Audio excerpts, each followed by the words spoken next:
أشرف الأنبياء وإمام المرسلين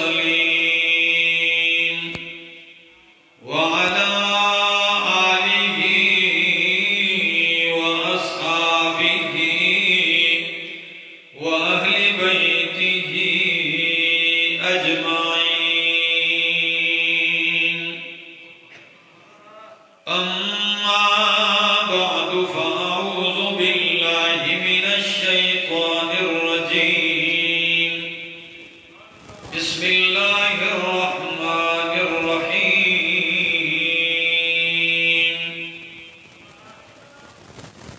ربنا وابعث فيهم رسولا منهم يتلو عليهم آياتك ويعلمهم الكتاب والحكمة ويزكيهم إنك أنت العزيز الحكيم.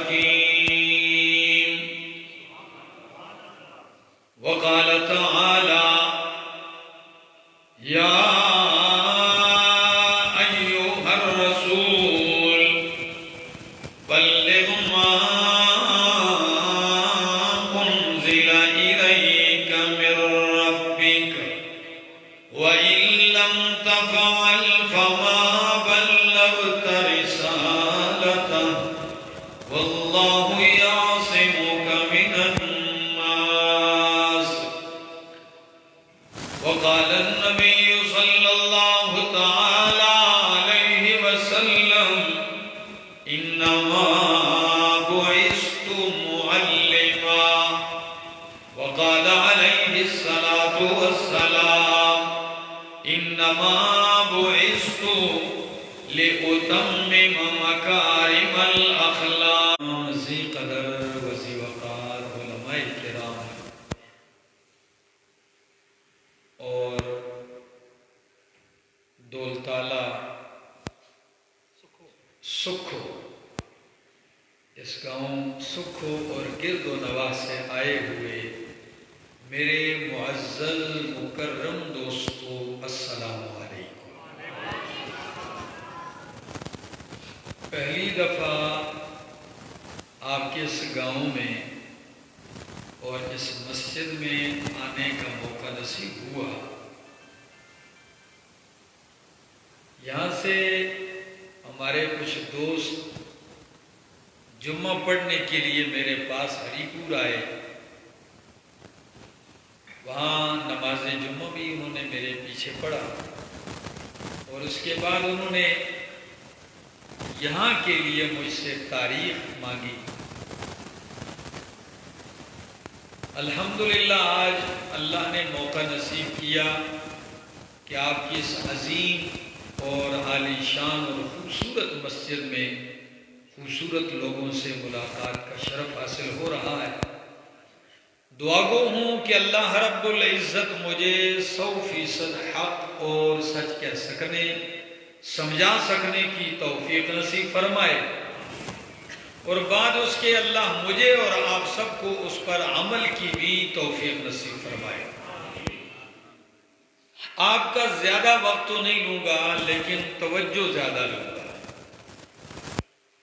کہ زیادہ توجہ کے ساتھ تھوڑی سی گفتگو بھی انسان سن لے تو بہت کچھ سیکھ لیتا ہے، اور میں گھنٹوں بولتا رہوں توجہ نہ ہو تو حاصل کچھ نہیں ہے۔ اللہ رب العزت نے مخلوقات میں 3 کو نمایاں شان عطا کی۔ اللہ کی مخلوقات بے شمار ہیں، ان میں کتنی قسم کی مخلوقات کو نمایاں شان سے نوازا؟ ان سب میں 3۔ اللہ، انسان، فرشتے، جنات۔ پھر ان 3 میں اللہ رب العزت نے انسانوں اور فرشتوں کو اونچی شان سے نوازا. پھر ان دو میں سے اللہ نے انسان کے سر پہ اشرف المخلوقات ہونے کا تاج رکھ دیا. اور انسان اول حضرت آدم علیہ السلام کو مسجود بنا دیا ملائکہ. پھر سلسلہ انسانوں میں اللہ رب العزت نے جن لوگوں کو شانہ اور عظمت عطا کی ہے وہ ہے اللہ کے انبیاء اور رسول. اور انبیاء میں اللہ رب العزت نے اور امام الانبیاء محمد الرسول اللہ صلی اللہ علیہ وسلم یہ 4 اولو العزم پیغمبر ہیں. پھر ان میں اللہ رب العزت نے ختم نبوت کا تاج امام الانبیاء محمد الرسول اللہ صلی اللہ علیہ وسلم کے سر رکھ دیا اور آپ کو خاتم المرسلین بھی بنا دیا، خاتم النبیین بھی بنا دیا اور امام الانبیاء اور سید الانبیاء بنا دیا. اور آپ کو اللہ رب العزت نے انسانیت کی کامیابی اور ہدایت کے لیے مبعوث فرمایا کہ عیسیٰ علیہ السلام کو اللہ نے آسمانوں پہ اٹھا لیا ہے. 575 سال گزر چکے ہیں. انسانیت میں اتنا بگاڑ آ چکا ہے کہ یہود نے تورات کو بدل کے رکھ دیا، عیسائیوں نے انجیل کو بدل کے رکھ دیا اور مکے کے جاہلوں نے، عرب نے توحید کے مرکز کو بتوں سے بھر دیا ہے. اب ان کی اصلاح کرنی ہے تو اللہ رب العزت نے امام الانبیاء کو نسخہ ہدایت عطا فرمایا اور وہ نسخہ ہدایت قرآن کی صورت میں اللہ نے اتارا. جب یہ مرکز توحید کعبۃ اللہ کی بنیادوں کو ابراہیم علیہ السلام اٹھا رہے تھے، آپ کے فرزند ارجمند اسماعیل علیہ السلام آپ کے ساتھ ہیں، باپ بیٹا دونوں لگے ہیں، کعبہ تعمیر کر رہے ہیں. قرآن مقدس یہ منظر کھینچتا ہے. سورت کا نام ہے سورۃ البقرہ، پہلا پارہ ہے اور اس کی آیت نمبر ہے 127. میں 1-2 آیتیں پہلے پڑھتا ہوں، ذرا آپ دیکھیے قرآن کیا کہتا ہے. وَإِذْ يَرْفَعُ إِبْرَاهِيمُ الْقَوَاعِدَ مِنَ الْبَيْتِ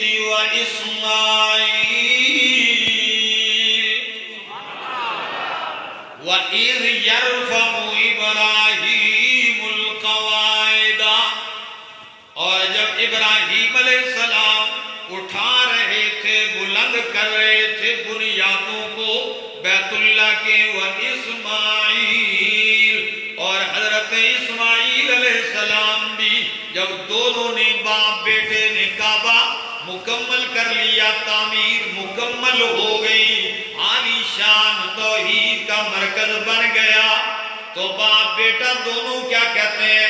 ربنا تقبل منا انک انت السمیع العلیم. اللہ اکبر. سکھو والو، کیا نام؟ یہی نام ہے جی؟ ہاں، سکھو والو ہمیں ان کے فرزند اسماعیل ذبیح اللہ، خلیل اللہ، ذبیح اللہ تعمیر کر رہے ہیں، وہ ہے کعبۃ اللہ.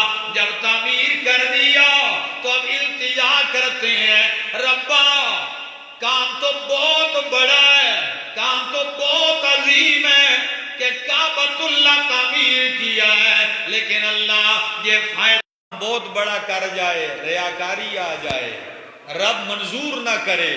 جی تعلیم دے رہے ہیں انبیاء، تو کیا کہہ رہے ہیں؟ ربنا تقبل منا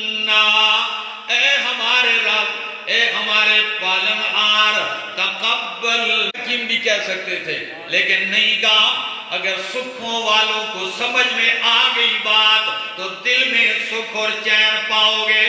قرآن کیا کہتا ہے؟ خلیل اللہ ذبیح اللہ التجا کر رہے ہیں، اللہ تو ہمارے اس عمل کو قبول کر لے۔ اللہ کعبہ بنایا ہے خاص تیری رضا کے لیے، خاص تیری عبادت کے لیے، خاص تیری توحید کے لیے بنایا ہے۔ اللہ ہم کیا کہہ سکتے ہیں؟ اللہ ہمارا تو ایمان ہے، انکا انت السمیع، اے اللہ جو ہم کہہ رہے ہیں مانگ رہے ہیں تو وہ سننے والا ہے، العلیم جو ہمارے دلوں میں نیت ہے تو نیتوں کو جاننے والا ہے، تو ہماری دعا کو سننے والا ہے اور ہمارے دل کے خلوص اور نیت کو جاننے والا ہے۔ اللہ اکبر۔ لیکن کعبہ تعمیر تو کر دیا، ذرا دعا تو دیکھیے۔ اللہ کے خلیل کیا کہتے ہیں؟ اللہ تیرا مکان بن گیا، اللہ کعبہ بن گیا، اللہ مسجد بن گئی، اللہ مدرسہ بن گیا، اللہ مکین بھیج دے، آباد کرنے والا امام و خطیب بھیج دے۔ وہ کون ہوگا؟ ربنا وابعث فیہم رسولا، اے ہمارے رب بھیج دے، منہم انہی میں سے، کن میں سے؟ میری ذریت میں سے، میری اولاد میں سے، ان کی جنس میں سے اللہ بھیج دے۔ کون؟ رسولن۔ علماء بیٹھے ہیں، تنوین ہے رسولن پہ، یہ تنوین تعظیم کی ہے۔ اللہ وہ عظمتوں والا، شان والا، مقام والا، مرتبے والا رسول بھیج دے۔ منہم انہی میں سے، کام کیا ہوگا؟ ان کے آنے کا مقصد کیا ہوگا؟ اے اللہ بتلا دیا۔ آپ کے اشتہار پہ بھی عنوان ہے، مقصد آمد مصطفیٰ، مقصد بعثت مصطفیٰ۔ اے اللہ کیوں بھیج دے؟ وہ شان والے رسول کی آمد کا مقصد کیا ہوگا؟ فرمایا یتلو علیہم آیاتک۔ سکھوں والوں کو سکھ مل رہا ہے کہ نہیں؟ فرمایا یتلو علیہم آیات، اللہ تیری آیتیں پڑھ پڑھ کے سنائے گا ان کو۔ تلا یتلو، تلاوتن کے صلے میں جب علا آ جائے تو اس کا معنی صرف تلاوت نہیں ہوتا، اب معنی کرتا ہوں یتلو علیہم آیات کا۔ اللہ کے خلیل فرماتے ہیں اللہ وہ شان والا رسول انسانوں پہ تیری آیتیں بیان کرے گا۔ کیا کرے گا؟ صرف تلاوت نہیں، کیا کرے گا؟ یتلو علیہم آیاتک، وہ بیان کرے گا ان پہ تیری آیتیں۔ دوسرا کام وَيُعَلِّمُهُمُ الْكِتَابَ، صرف تقریر نہیں، یعلمہم الکتاب، پھر بٹھا کے ان کو پوری کتاب کی تعلیم بھی دے گا۔ جہاں آیت سمجھ نہیں آئے گی آیت سمجھ آئے گا بھی۔ یعلمہم الکتاب والحکمت، امام قرطبی معنی کرتے ہیں اے السنت، امام شافعی رحمہ اللہ معنی کرتے ہیں کہ الحکمت، قرآن میں جب حکمت قرآن کے مقابل آ جائے، کتاب کے مقابل ذکر کی جائے تو وہاں حکمت سے مراد حدیث پیغمبر اور سنت پیغمبر ہوتی ہے۔ تو اب معنی کیا ہوگا؟ تیری آیتیں بیان کرے گا اور تیری کتاب کی تعلیم دے گا، والحکمت، اور اپنی حدیث اور اپنی سنت کی تعلیم دے گا۔ اور چوتھا کام یزکیہم، انہیں پاک کرے گا۔ اب کسی کے ذہن میں یہ نہیں آئے پاک کرنے کا کیا مطلب ہے؟ وہ سارے کوئی میلے کچیلے تھے تو صرف صابن لے کے تو سب کو دھونا شروع کر دے گا، سروس اسٹیشن پہ بٹھا کے ان کو دھوئے گا؟ نہیں، کیسے پاک کرے؟ یزکیہم، اللہ اکبر. امام قرطبی معنی کرتے ہیں یزکیہم من الکفر والشرک، کفر سے شرک سے انہیں کیا کرے گا؟ پاک کرے گا.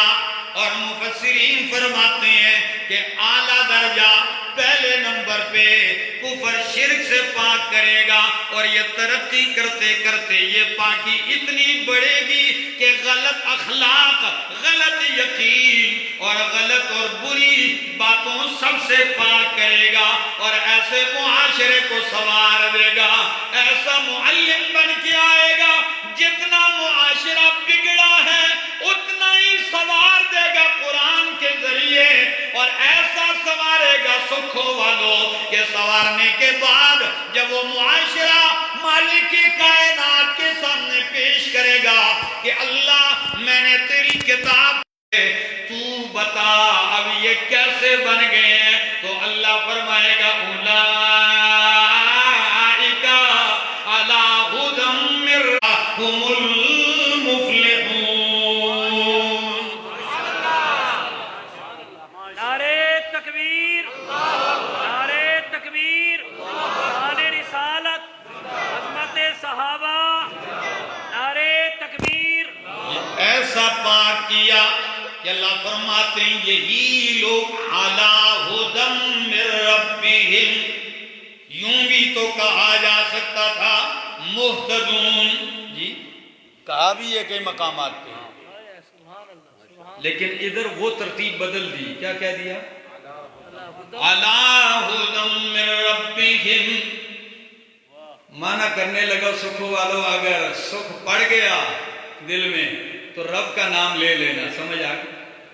مہتدون نہیں کہا، حالانکہ تعبیر وہی ہے، معنی وہی بنتا ہے. ذو ہدایت نہیں کہا بلکہ فرمایا اولئک علی ھدی من ربہم. فرمایا کائنات والوں بندہ اپنے آپ چلے، اپنے قدموں پہ چلے تو پٹک سکتا ہے، مگر میرے محمد کے صحابہ وہ ہدایت کی سواری کے اوپر بیٹھے چل رہے ہیں.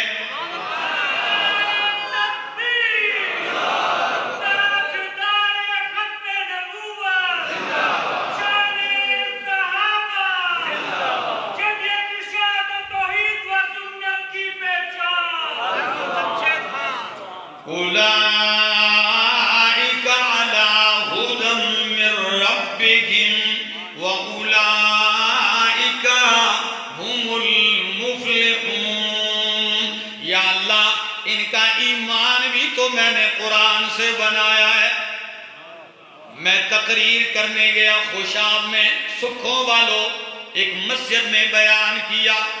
مسجد میں اکثر لوگ کئی آیتیں لکھ دیتے ہیں، کئی حدیث لکھ دیتے ہیں، کئی پیارے جملے جو ہے وہ لکھ دیتے ہیں. ایسا ہے ڈیزائن میں بڑے خوبصورت خوبصورت جملے لکھ لیتے ہیں. میں ممبر پہ بیٹھا، جو ہی میری نظر پڑی تو مسجد کی دیوار پہ عجیب جملہ مجھے بڑا پسند آیا. سکھوں والوں ذرا سنیے.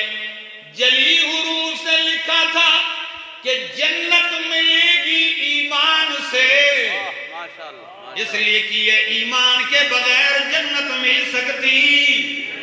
تو یاد رکھ لینا یہ جملہ، جنت ملے گی ایمان سے اور ایمان بنے گا قرآن سے. ایمان قرآن سے ہے اور لکھا ان کے دلوں میں میں نے ہے. اولئک کتب فی قلوبہم الایمان.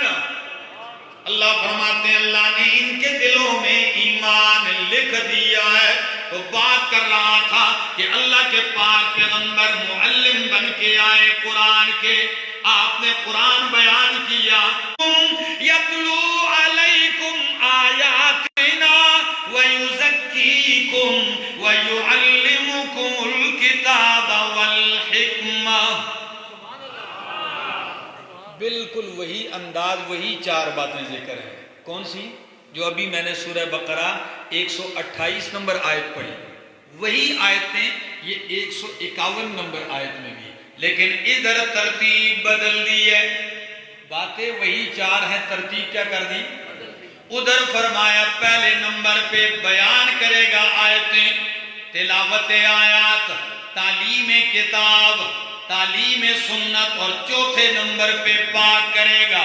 ادھر ترتیب بدل کے فرمایا یتلو علیکم آیاتنا، میرا پیغمبر میں نے بھیج دیا ہے، وہ تم پہ میری آیتیں بیان کرتا ہے، وَيُزَكِّيكُمْ، اور تمہیں پاک کرتا ہے، وَيُعَلِّمُكُمُ الْكِتَابَ وَالْحِكْمَةَ، تعلیم کتاب اور تعلیم سنت بعد میں دیتا ہے، پاک پہلے کرتا ہے۔ یہ ترتیب کیوں بدلی ہے؟ مفسرین اس پہ لکھتے ہیں، کاش وقت ہوتا تو میں کچھ نکات ذکر کر دیتا، ایک پوائنٹ ذکر کرتا ہوں اگر سمجھ میں آئے۔ پہلی دعا ہے اللہ کے خلیل کی، اور ادھر اجابت دعا ہے کہ میرا خلیل آپ کی دعا قبول ہو گئی ہے۔ 4,500 سال پہلے دعا مانگی گئی، اور 4,500 سال کے بعد اس کا ثمرہ آیا، نتیجہ آیا۔ تو آپ کو یہ بھی سبق ملتا ہے کہ لازمی نہیں تم رات کو مانگو اور صبح مل جائے، یہ ضروری نہیں ہے۔ سمجھ آ گئی؟ یہ بھی ضروری نہیں بندہ رات کو خواب دیکھے اور صبح تعبیر آ جائے۔ یوسف علیہ السلام نے خواب کب دیکھا اور تعبیر کتنے زمانے کے بعد آئی، یہ ضروری نہیں۔ یہ یقین ضرور رکھیے، یہ حسن ظن ضرور رکھیے کہ دعا رد نہیں جاتی۔ کیا رد نہیں جاتی؟ صرف قبولیت کا طریقہ بدلتا ہے۔ کبھی آپ نے چیز مانگی اسی وقت عطا کر دی، کبھی آپ نے مانگی ایک چیز وہ نہیں دی، اس سے بہتر عطا کر دی، اور بندہ یہی سمجھ رہا ہے میں مانگ رہا تھا نہیں ملی، کبھی وہ چیز بھی نہیں دی، اس سے بہتر بھی نہیں دی۔ کوئی مصیبت آنی تھی رب نے وہ ٹال دی، اور بندے کا دماغ اسی پہ اٹکا ہوا ہے میری دعا قبول، اور کبھی مصیبت بھی نہیں ٹلی، بندہ کہتا ہے دعا رد گئی، اللہ نے دعا ذخیرہ رکھ دی تیرے لیے آخرت کے لیے۔ اور بندے کا یہ ذہن ہو کہ میری دعا رد چلی گئی، نہیں، یہ حسن ظن اپنے مالک پہ رکھیے کہ جو میں مانگ رہا ہوں یہ رائے گا نہیں جائے گا۔ تو بات کر رہا تھا یزکیہم، اور ایک عرب مصری عالم نے ایک نکتہ یہاں اٹھایا ہے، شیر محمد عثمانی صاحب، وہ ایک عجیب نکتہ اٹھایا۔ وہ کہتے ہیں تورات والے، انجیل والے، یہود و نصارہ، ان کو تعلیم کتاب تو تھی، کتاب کا علم تو ان کے پاس تھا، انجیل والوں کے پاس کتاب کا علم تھا، لیکن ان کا تزکیہ نہیں ہوا تھا۔ علم کتاب تھا لیکن ان کا تزکیہ، جب تزکیہ نہیں تھا تو جب چاہتے حلال کو حرام کرتے، حرام کو پرواہ ہی نہیں۔ پیسوں کا بنڈل ذرا اچھا مل گیا، فتویٰ بدل دیا، میٹھا ذرا اور تیز ہو گیا، فتویٰ اور بدل گیا، جب چاہتے ترمیم کر لیتے۔ اللہ کی کتاب کے ساتھ بھی یہ حشر کر دیا انہوں نے۔ اور میرے پاک پیغمبر کی تعلیم کا منبع کیا تھا؟ یزکیہم، آپ تزکیہ پہلے کرتے، عقیدہ پہلے بناتے، پھر تعلیم دیتے۔ تو جب تزکیہ پہلے ہو تو جو علم تزکیے کے بعد حاصل ہوتا ہے وہ علم نافع ہوتا ہے۔ تو یزکیہم، انہیں پاک کرے گا اور انہیں کتاب کی تعلیم دے گا۔ اور یہی آیت تیسرے مقام پر بھی آئی ہے۔ یہ میرے سامنے اللہ کا قرآن ہے، اور سورت کا نام سورت آل عمران ہے، اور اس کی آیت نمبر 164 ہے۔ قرآن کہتا ہے لَقَدْ مَنَّ اللَّهُ عَلَى الْمُؤْمِنِينَ إِذْ بَعَثَ فِيهِمْ رَسُولًا مِّنْ أَنفُسِهِمْ۔ سکھوں والو لَقَدْ مَنَّ اللَّهُ عَلَى الْمُؤْمِنِينَ، البتہ تحقیق اللہ نے مومنوں پر احسان کیا ہے، اذ بعث فیہم رسولا منہم، جب بھیج دیا ان میں شان والا رسول انہی کی جن سے، لام تاکید قد حرف تحقیق اور مننا ماضی کا صیغہ ہے، جب لام تاکید قد حرف تحقیق ماضی پہ داخل ہو تو معنی قسم کا بنتا ہے گرامر کے لحاظ سے۔ اب معنی ہوگا لقد من اللہ علی المؤمنین، اللہ فرماتے ہیں میرے احسانات تو مومنوں پہ بہت ہیں جن کا شمار بھی ممکن نہیں ہے، لیکن محمد بھیج کے میں نے وہ احسان کیا ہے کہ اس سے بڑا احسان دوسرا کوئی نہیں۔ سب سے بڑا میرا احسان ہے، سب سے بڑی نعمت اور قسمیاں یہ اللہ فرماتے ہیں لقد من اللہ، مجھے اپنی ذات جلال و جبروت کی قسم ہے کہ کا نام سورۃ الجمعہ ہے، 28واں پارہ، اللہ اکبر، فرمایا هو الذی بعث فی الامیین رسولا، اللہ وہ ذات ہے بعث فی الامیین رسولا، جس نے امیین میں ناخواندہ لوگوں میں اپنا رسول بھیجا۔ مکے والوں کو امیین کہا گیا، کیا کہا گیا؟ امیین، امیین جمع امی کی، اور امی ناخواندہ، کیا؟ اب مکے والوں کو امیین کہنے کی کئی وجوہات ہیں۔ ایک وجہ کہ وہ پڑھنا لکھنا نہیں جانتے تھے، امیین مفسرین نے لکھی۔ دوسری وجہ مکے والوں کو امیین اس لیے کہا کہ ام القری مکے کو کہا جاتا ہے۔ ام القری کس کو کہا جاتا ہے؟ تو ام القری میں رہنے والے امیین ہو گئے، کیا ہو گئے؟ ہاں، نسبت الی ام القری، یعنی مکے والوں میں رسول بھیجا۔ اور امت امی ہونا، لکھنا پڑھنا نہ جاننا، یہ امت کے لیے ہمارے لیے عیب ہے۔ کیا ہے؟ اگر میں امی ہوں، ان پڑھ ہوں تو یہ عیب ہے۔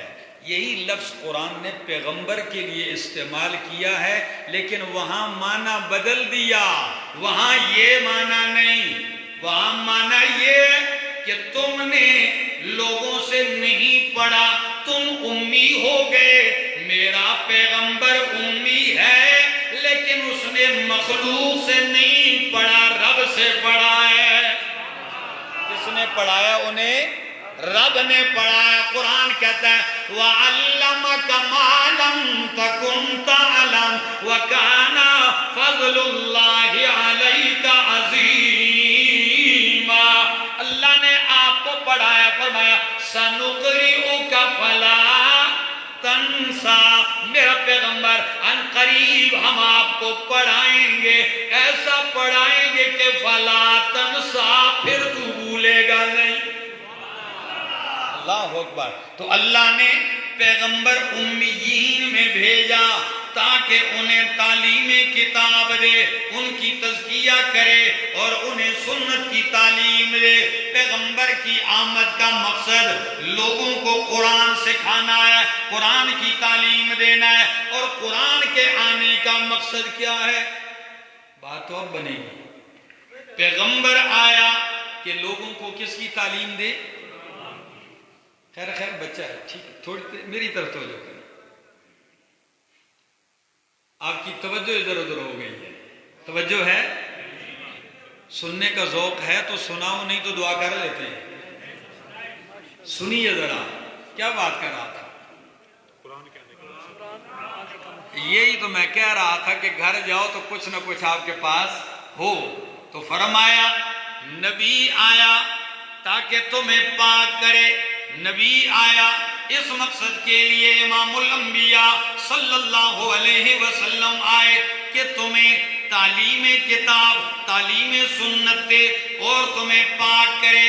قرآن کی تعلیم دے. تو قرآن کے آنے کا مقصد کیا ہے؟ یہ میرے سامنے اللہ کا قرآن ہے اور پارہ نمبر 12 ہے. سورت کا نام سورت ہود ہے. اللہ، نہ مزہ آیا تو کیا نہ سکھو والو قرآن پڑھا ہے سمجھ نہیں آئی. فرمایا پڑھنے لگا ہوں اللہ کا قرآن کیا کہتا ہے. فرمایا الف لام را کتاب احکمت آیاتہ ثم فصلت من لدن حکیم خبیر.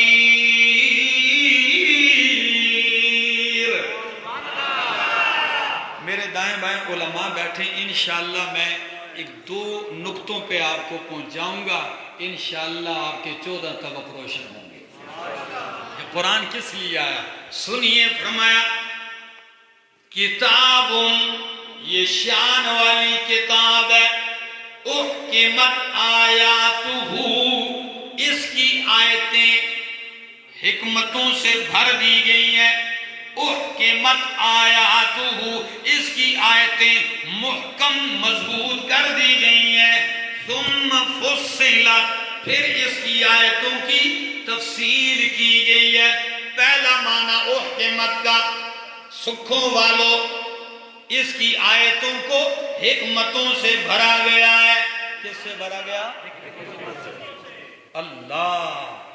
آج بھی لوگ کہتے ہیں بھائی حکمت کے ساتھ کام کرو. کس کے ساتھ؟ حکمت بصیرت کی بات.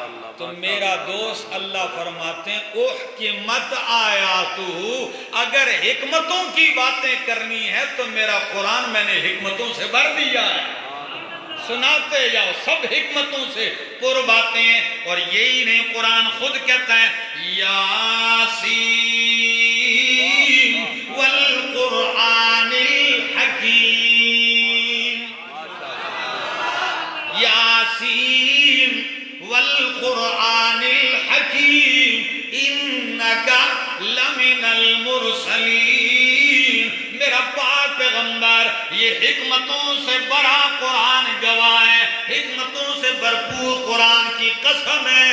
انکا لمن المرسلین، کہ بے شک تو رسولوں میں سے ہے. اور احکمت کا دوسرا معنی کہ اس کی آیتوں کو محکم بنا دیا گیا، مضبوط بنا دیا گیا. سکھو والو کتنی مضبوط ہیں اس کی آیتیں؟ اتنی مضبوط ہیں احمد جمشید نے یہ جملہ یا تو کراچی ملیر کینٹ میں کہا تھا یا دوسری مرتبہ یہاں سکھوں والوں کو کہنے لگا. اس کی آیتیں اتنی مضبوط ہیں کہ 1400 سال گزر گئے ہیں، دنیا اس کی ایک آیت کو بھی بدل نہیں سکی ہے.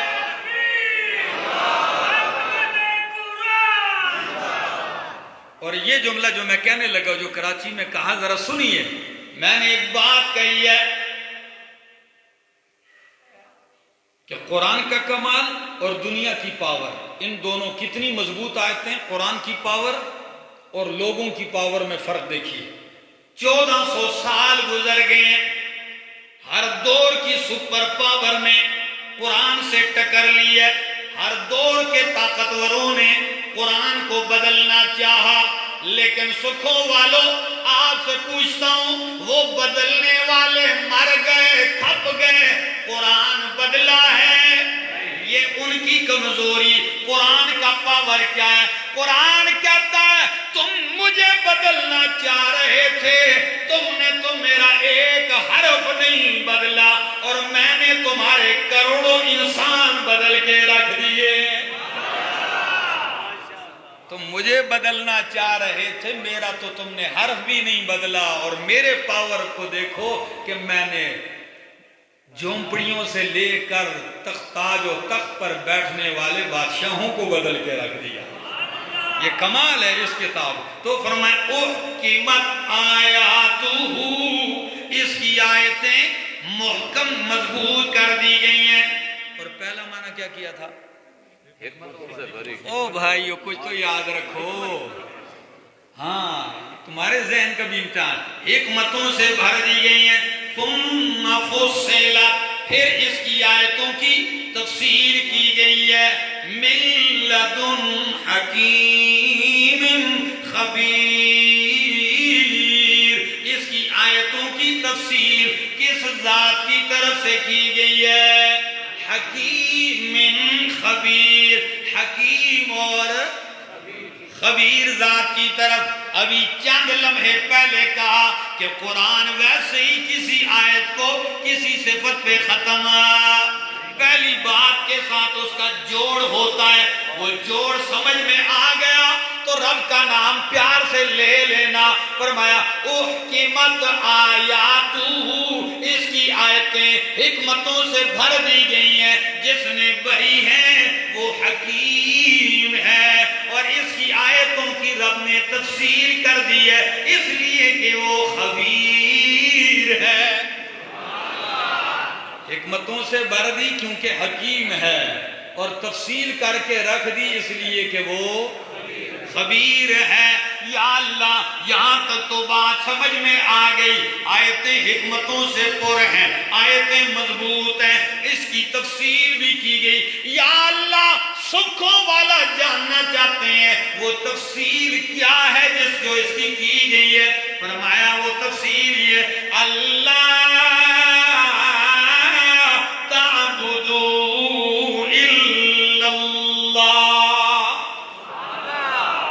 پیسے نہیں لگ دے تو ساڑھے کہہ دو سبحان اللہ.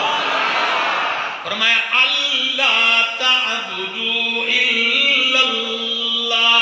وہ تفصیل یہ ہے کہ کائنات کے لوگوں بندگی نہ کرنا عبادت نہ کرنا الا اللہ مگر کس کی؟ غائبانہ نہ پکارنا الا اللہ مگر کس کو؟ حاجت روا نہ ماننا الا اللہ مگر کس کو؟ اللہ ہی کو. یہی اس کی تفصیل ہے. اور صرف ادھر ہی نہیں ایک صفحہ سامنے جائیے یہی سورۃ ہود ہے اس کا دوسرا صفحہ پڑھنے لگا ہوں اگر اجازت ہو تو. اجازت ہے؟ سنیے قرآن کیا کہتا ہے. ام یقولون افتراہ آیت نمبر ہے 13. آیت اس لیے بتلا رہا ہوں تاکہ کہیں کہ پتہ نہیں کیا کہتا رہا ہم اساں کے پتہ ہے. کئی لوگ کہتے ہیں نہیں گھروں میں جا کے دیکھ لینا میں اپنے گھر سے قرآن نہیں لایا ہوں آپ کی مسجد سے اٹھایا ہے. دیکھ لینا میرے دوستو قرآن کہتا ہے ام یقولون افتراہ. کیا یہ مشرک کافر کہتے ہیں کہ اس پیغمبر نے اس قرآن کو گھڑ لیا ہے؟ اگر ان کا یہ دعویٰ ہے تو اللہ فرماتے میرا چیلنج ہے قل فأتوا بعشر سور مثلہ مفتریات. زیادہ نہیں 10 صورتیں تم بھی گھڑی ہوئی لے آؤ. کتنی؟ اگر میرا پاک پیغمبر صلی اللہ علیہ وسلم نے یہ بنایا ہے یہ اللہ کا بھیجا ہوا نہیں تو چیلنج ہے. یہ اکیلے بنا رہا ہے تم روئے زمین پہ جتنے ملتے ہیں سب کو اکٹھا کرو. اور کتنی صورتیں بنا کے لے آؤ؟ 10 صورتیں بنا کے لے آؤ. اور کیا فرمایا؟ فرمایا وَدُعُوا مَنِ اسْتَطَعْتُم مِّن دُونِ اللَّهِ. اللہ کے سوا جن کو تم طاقت رکھتے ہو سب کو بلا کے لے آؤ. لیکن اگر تم سچے ہو فَإِن لَّمْ يَسْتَجِيبُوا لَكُمْ. نقطے پہ آ رہا ہوں کہ قرآن کس لیے ہے. فرمایا فَإِن لَّمْ يَسْتَجِيبُوا لَكُمْ. بس اگر یہ تمہارے اس چیلنج کا جواب نہ دے سکیں تمہارے اس چیلنج کو قبول نہ کر سکیں تو پھر جان لو سکھے والو سکھو والو فَاعْلَمُوا أَنَّمَا أُنزِلَ بِعِلْمِ اللَّهِ. جان لو کہ یہ قرآن اللہ کے علم سے اتارا گیا ہے اور اس لیے اتارا گیا وَأَلَّا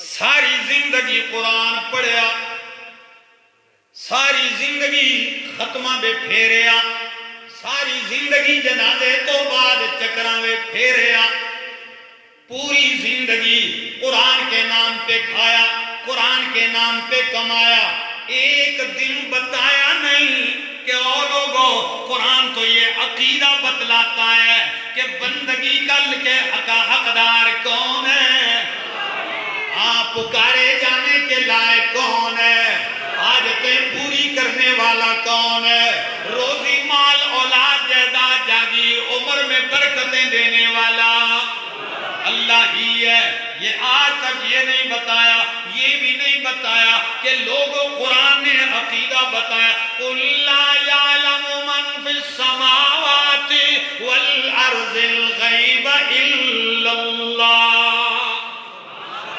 کہ آسمان و زمین میں غیب کا علم کوئی نہیں جانتا الا اللہ اگر جانتا ہے تو کون جانتا ہے اللہ ہر چیز پہ قدرت رکھنے والا کون ہے صرف اللہ ان اللہ علی کل شیء قدیر بتلاؤ نا لوگوں آئیے میں دوسری سورت پڑھنے لگا ہوں یہ میرے سامنے اللہ کا قرآن ہے اور سورت کا نام سورت ابراہیم ہے اللہ سورت ابراہیم ہے 13واں پارہ ہے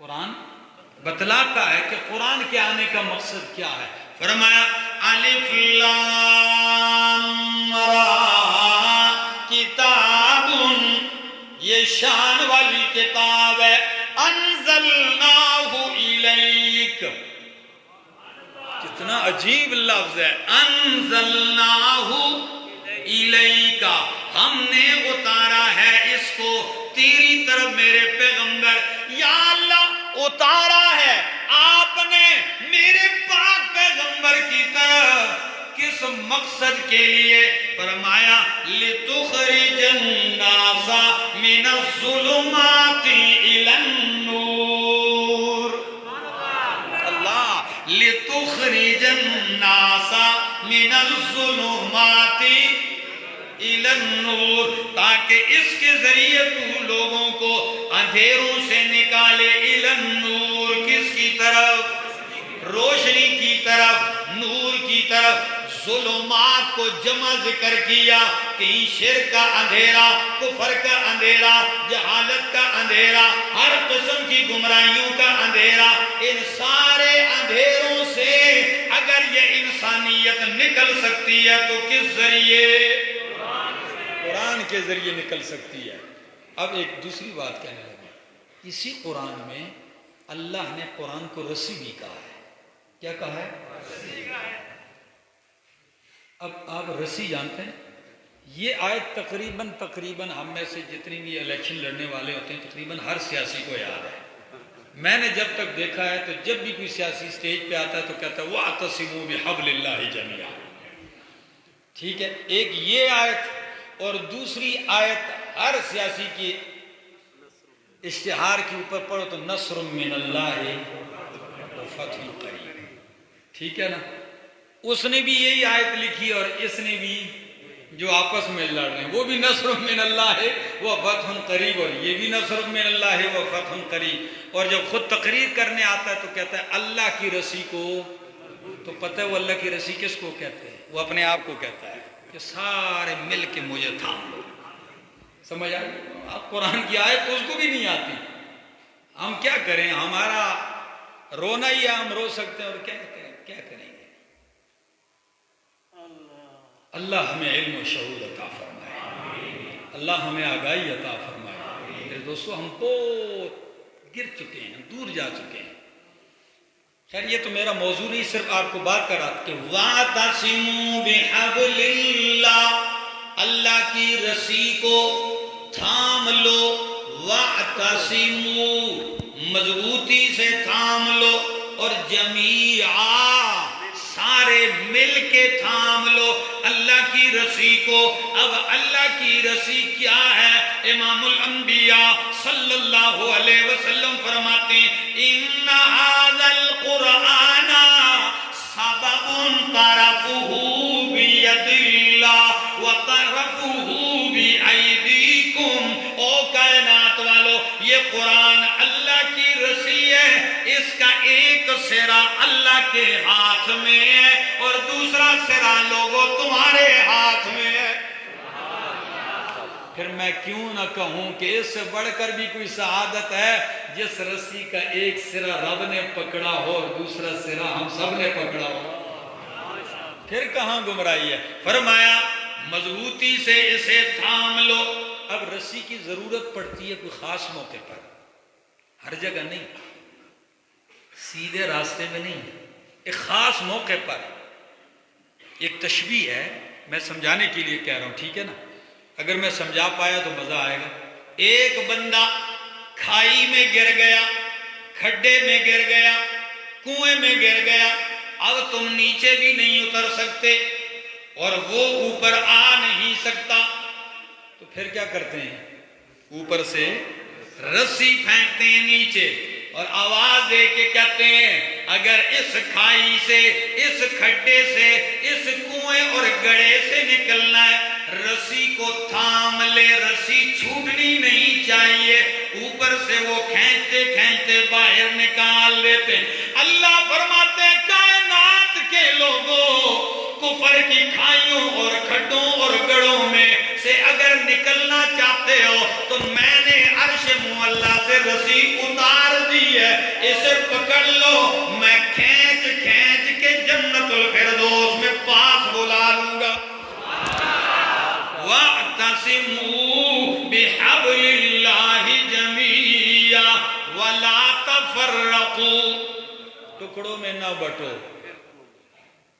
فرقے ٹکڑوں میں۔ تو معلوم ہوتا ہے کہ فرقوں میں بندہ بٹتا ہی تب ہے کہ اللہ کی رسی چھوٹتی ہے۔ ہاں، قرآن چھوٹتا ہے خود بخود فرقوں میں بٹتا ہے، اور جب اس کو تھام لیتا ہے سب ختم۔ اور یہی وہ نسخہ تھا۔ حجۃ الوداع کا موقع ہے،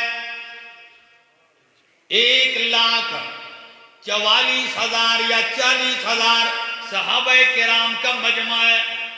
آپ صلی اللہ علیہ وسلم کیا فرماتے ہیں؟ لَعَلِّي لَا أَرَاكُمْ بَعْدَ عَامِي هَذَا، ہو سکتا ہے اس سال کے بعد میں تمہیں نہ دیکھ سکوں۔ لَعَلِّي لَا أَحُجُّ بَعْدَ حَجَّتِي هَذِهِ، ہو سکتا ہے اس سال کے بعد میں حج بھی نہ کر سکوں۔ سن لو اے کائنات والو، لوگو سن لو، ترکت فیکم امرین لن تضلوا ما تمسکتم بہما، کتاب اللہ و سنتی۔ نسخہ دے کے جا رہا ہوں، کبھی گمراہ نہیں ہوگے، کبھی نہیں گمراہ ہوگے۔ کیا چیز؟ تھام لو ان دونوں کو، کتاب اللہ، ایک اللہ کی کتاب، دوسری میری سنت۔ ایک اللہ کی کتاب، دوسری میری سنت، اور یہی دعوت ہے اشاعت التوحید و سنت۔ نعرہ تکبیر، جدید اشاعت توحید و سنت کی پہچان۔ کہ لوگوں، ہم نے ایک عزم کر رکھا ہے، ہم نے ایک ارادہ کر رکھا ہے، یہ سب علماء کے ساتھ، کہ اللہ کی وحدانیت کو بیان کریں گے، اس کی وحدانیت اور توحید پہ وارد ہونے والے شبے ختم کریں گے، شرک کی تردید، رب کی توحید کا اثبات، نبی کی سنت کا پرچار، اور سنت کے مقابل جو بدعت ہے، رواج ہے، رسم ہے، اس کی تردید کریں گے۔ تو کیا اس پیارے کام میں ساتھ دو گے؟ زندگی باقی ملاقات۔